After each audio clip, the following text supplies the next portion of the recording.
Hey Busy Fit fam, this is Stephen Anderson and I'm your Busy Fit coach. Welcome to week 10, day 6 of your Busy Fit 2.0 Healthy Habits Coaching, and I'm so glad that you're here.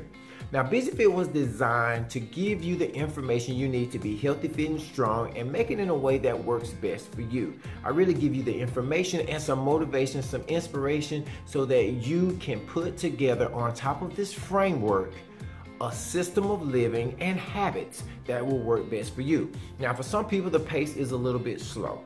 And for some people, they feel like they wish it was a little bit slower. But for most people, the pace is just about right for them to understand the main thing, for you to learn better and to do better.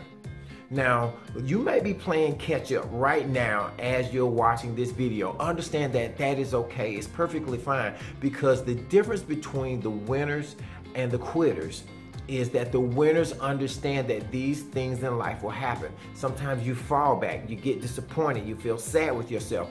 Feel those moments, then learn from it and just keep getting up. Even if you don't learn from it right away, keep getting up. The main thing is to keep moving forward. Nail those habits. Understand that there is always a way to keep moving forward. Now today we're going to tackle 3 more questions, and this time we're going to start looking at the areas of can I have when it comes to food. Now we've touched on this a little bit, but I want to dig in just a little bit more on this so that you have this in your mind when you're doing your Whole30 shopping.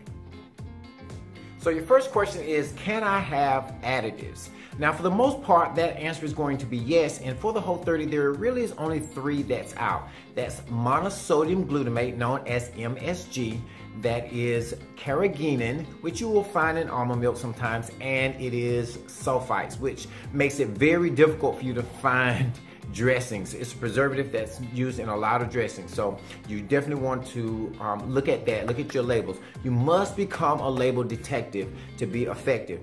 When you first start this, looking at labels is going to take time, but you need to do that, and then over time you'll start knowing what is good, what's not, and you'll be able to scan it really quickly and be able to get through it. This is just an early part of it. So remember those: MSG, carrageenan, and sulfites. MSG, carrageenan, and sulfites. These are the 3 that you cannot have while you're on the Whole30. If you see something else in there, maybe like ascorbic acid or something, if you don't understand it and you're kind of nervous about it, Google it. This is a great way to, again, learn your skill on living healthy and strong.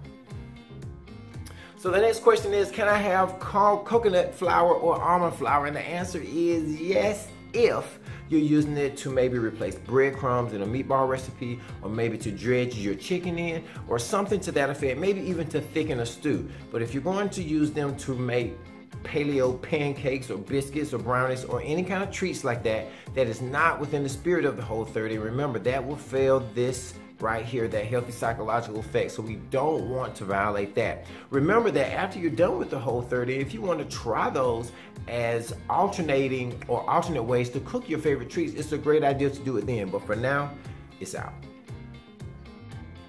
Now the last one is, can I have bacon? And for the most part, the answer is going to be no.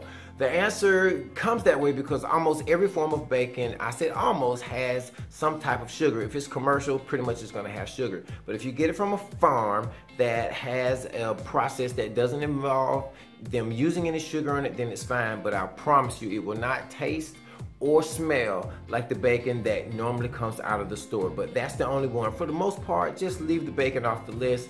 That's the safest way to do it, and we'll be able to add it back in when you reintroduce. Now we're on to our calls to action. We're reading our Busy Fit mindset statements every day, and you know what the deal is. We're getting that water in, we're getting our activity in, we are eating slowly to 80%, and we're looking at all of our meals because we have that habit, right? Always repetition, looking at our healthy proteins, healthy, colorful vegetables and fruits, and making sure we have good, healthy sources of fat. And remember those 4 standards for what makes the food healthy: healthy psychological response, healthy hormonal response, how to support a healthy digestion or healthy gut, and to make sure that it supports a healthy immune system. Now today I got a special video for you. It's a little bit of a Whole30 overview, but it's Dallas and Melissa Hartwick talking about the Whole30. And tomorrow we will be stepping into a few more questions on the can I haves. I hope you're finding this really useful, so persist, and we're persistent till I succeed. I'll never give up, and I'll see you on tomorrow.